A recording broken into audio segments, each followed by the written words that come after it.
Allez les Bleus, say the France supporters, as Didier Deschamps' men have marched into the finals of the FIFA World Cup 2018 Russia.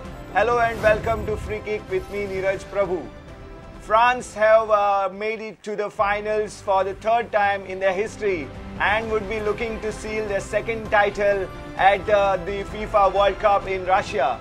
Belgium, the team that promised a lot due to their golden generation playing sensational football, having scored 14 goals in the tournament, failed to even breach France's citadel for one time. That's the sad story from the Red Devils' corners as Roberto Martinez's side exits the World Cup after a solitary goal defeat to France.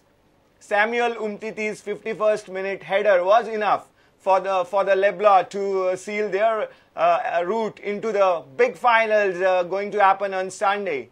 Here with us in our studio we have former India striker Francis de Souza ready with his analysis of the first semi-finals played last night. Francis, does the scoreline reflect the match properly? No, Neeraj. I think when you come to a World Cup semi-final, it's going to be won by a narrowness of margins. And it's always full of strategies and tactics that the coaches adopt. There is always safety first. And very rightly so. I think France, Didier Deschamps had his strategy put in place perfectly. And once again, you have seen number of goals being scored from dead ball situations. Right. And this semi-final wasn't different. I mean, they have planned it very well, and it's a fraction of second of the decision that somebody makes compared to the other one. Fellaini was a fraction of second late to the ball, and Umtiti got there first, and that's what made the difference in the entire match. There are not many chances carved out by both the teams. Initially, the burst by Belgium looked very threatening. Yes. I thought it was going to be their day, but that lasted only 20-25 minutes. They were not able to take the chances created by Hazard, and then later on, France closed shop for them by having all their players in their own half for the remainder of the second half, and very rightly so. They were calm, composed, they're full of concentration, and they knew exactly what to do. And that's where France had the edge with the younger player generation who can put the work rate in place and frustrated the Belgium. Right. And Belgium was not allow the space that they enjoyed in the earlier matches. And that's where I think Belgium gave up the game, because they couldn't break to the strong cordon of players of France. Right. Before going into this match, what were you expecting? What type of a contest were you really expecting from the game? In fact, this was the golden chance for the golden generation. They didn't come good at the Euro, he didn't come good at the previous World Cup, and I thought they would come all guns blazing for the semi-finals to make sure that they enter the World Cup. Because I don't think you get a second chance like this again for this generation.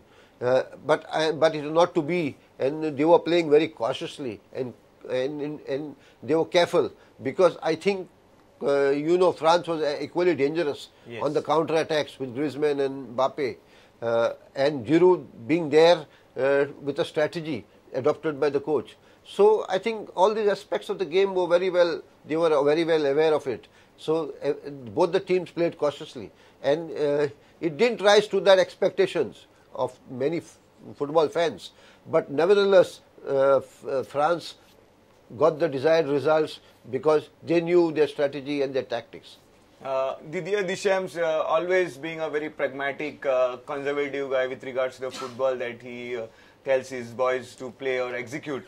So they didn't have to do anything special to counter this Belgium side. So could Belgium coach Martinez could have tried to do something to outwit his counterpart? Neeraj, you are at fag end of the competition now with 2 games remaining.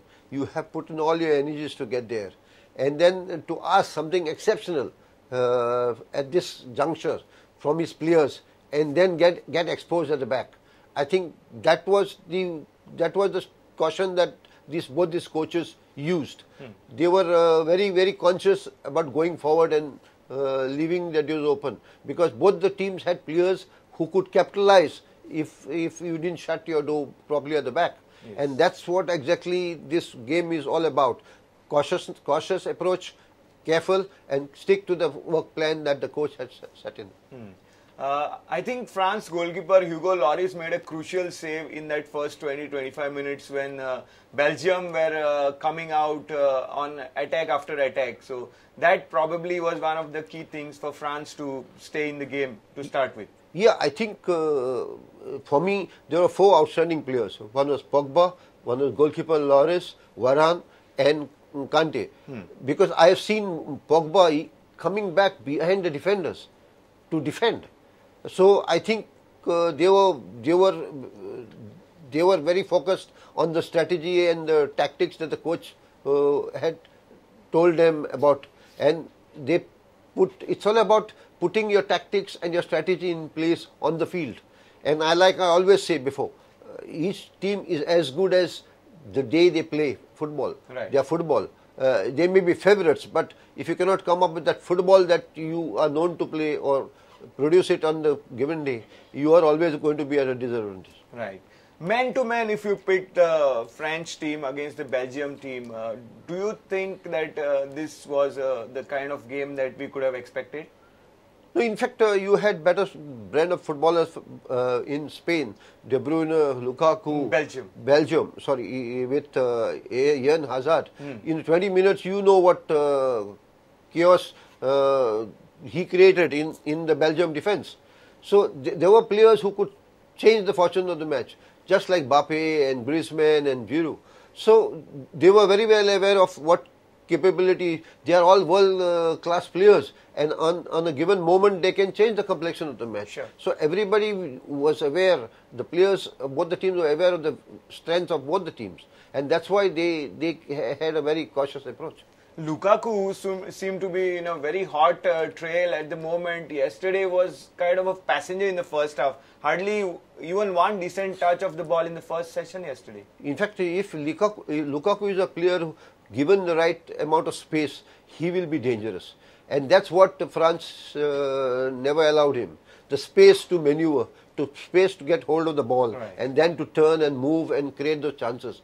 That's what France did. They sat back, they held their nerve, and they played to a strategy, like I said before. Yeah. So even De Bruyne was not fluent as he was in the earlier game, because the space wasn't available to them. And that's what France did and got the better of Belgium. In the second half, even Eden Hazard looked a bit off color or demotivated. You know, you could see the body reaction, body language of Hazard. He sort of had given up because he knew that it was difficult to get through the France defence, because they were not giving him space on the wings and in the centre, because they had all their men in their own half. So he realized that things were getting difficult, and he even got a caution, which for any other game Hazard would not right, be doing such silly things. Right. Here you have a golden generation of another team that seems to be, losing out and biting the dust. We have the examples from the past of England when they had Beckhams and Gerrards and Lampards. We know about Portugal with Figos and Decos, and now we have Belgium, immensely talented team, but being unable to go all the way in major tournaments. Do you think the tag of golden generation is the hindrance towards performance at the big stage? Maybe because you get carried away by the strength of your team, their capability. They are all world-class players, and you maybe at times get carried away. But I don't think, because for me, any team is as good as it is on a given day. Right. If you come good with your form, you can produce the football. I think that's what will give you results. You have talented players, like you said in the past, who have gone away from World Cup without performing. That's history now. And now Belgium again, the golden generation is again history. They had the player capability, but they couldn't produce.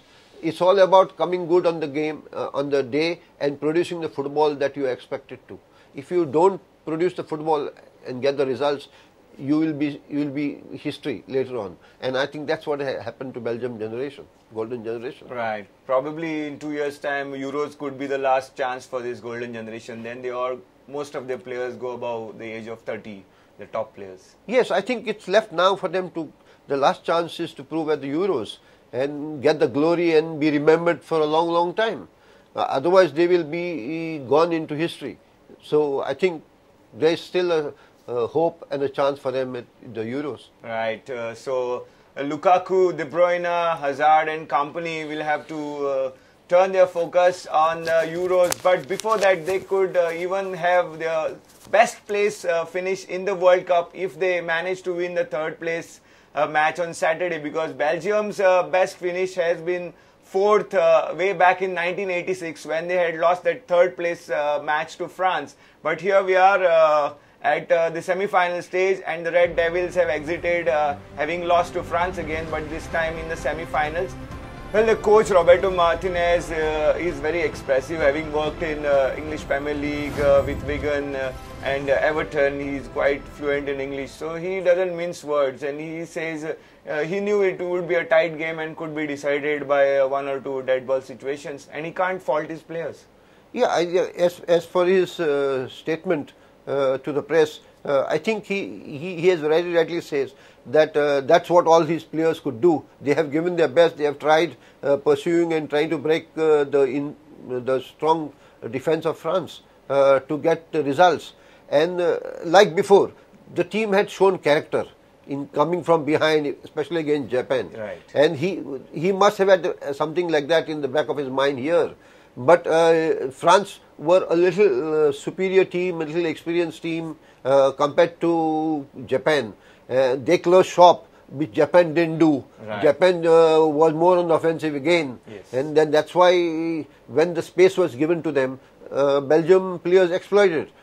Here the space wasn't given to them. And that's where the problem was there for Belgium. So now the attention shifts to the second semi-final to be played tonight, and that is between a very new, young, fresh England side taking on the very, very experienced but maybe very Croatian side, having won their last two games after extra time and penalty shootouts. Very, very big contest on the cards between England and Croatia tonight. Yes, it's going to be a very close match. But Croatia, I think, for me, has picked a little too early. And these two matches, which have gone to a long duration, I think will also have an effect on them in the semi-finals with the young English players with a lot of mobility and a lot of speed, and they play with a lot of intensity. I think it's going to definitely have an effect on Croatia. And England, on the other hand, has everything going right for them. I mean, you couldn't imagine 3 penalties in this tournament to get them ahead. Then the fortune of good penalty being taken, and now they have come at the stage where they can make their dreams come true. And that's why we find the supporters have come alive, the fans have hope in this team, and I believe, and I personally believe, you have to have an element of luck with it. And nothing can happen without an element of luck, and that is in the favor of England.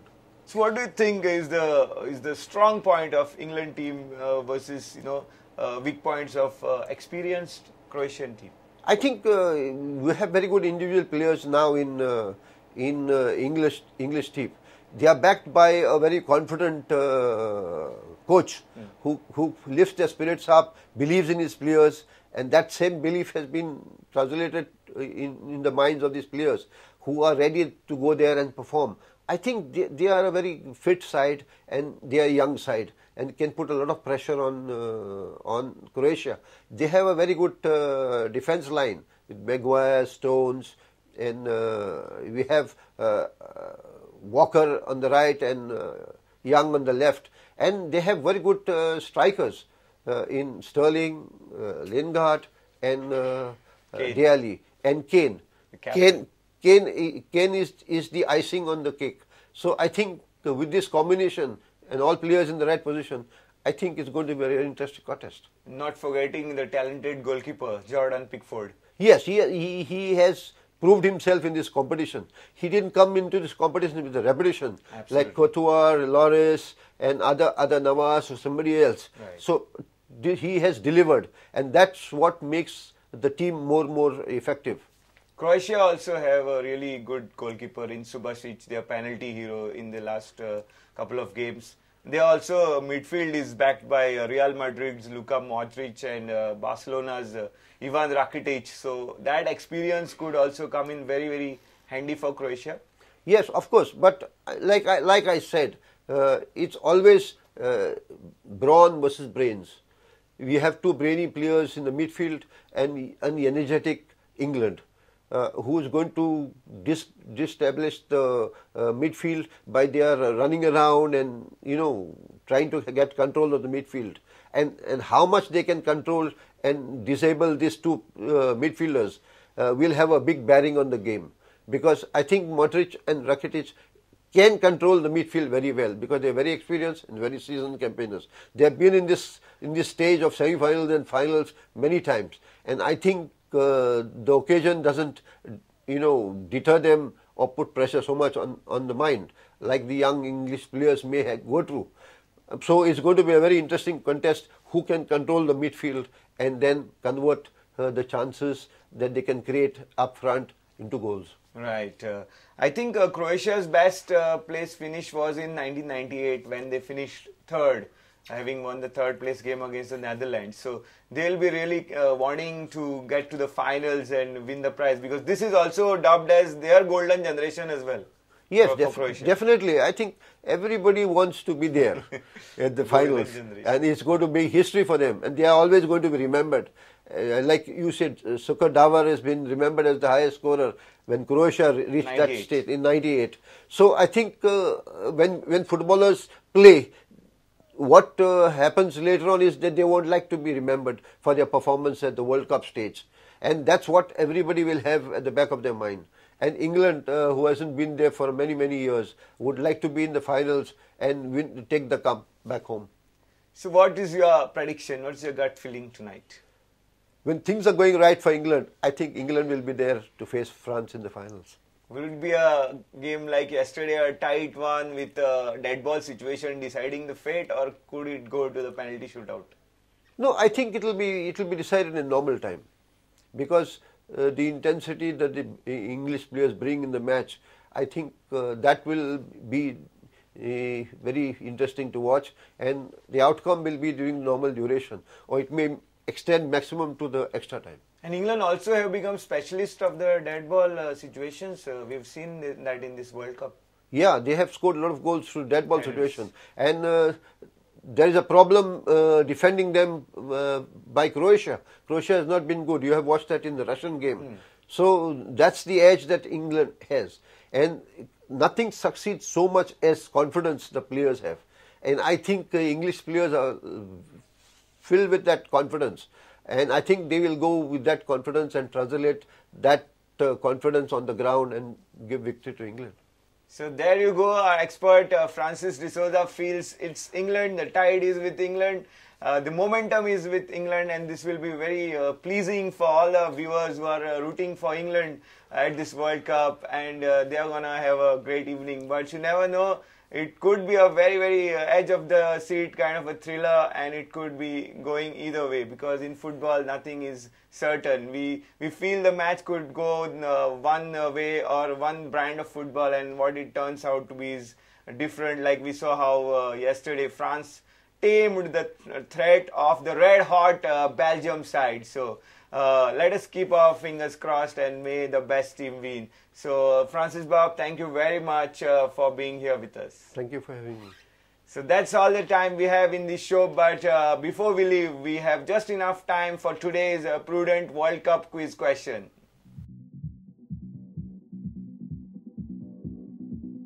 Which year did England win FIFA World Cup? 1958, 1990 or 1966? Send in your correct option to 9011043390 and win football merchandise from VectorX. Winners of all the quizzes will be declared after the World Cup final. Thanks for watching and keep watching Free Kick on Prudent. We'll see you tomorrow. Goodbye.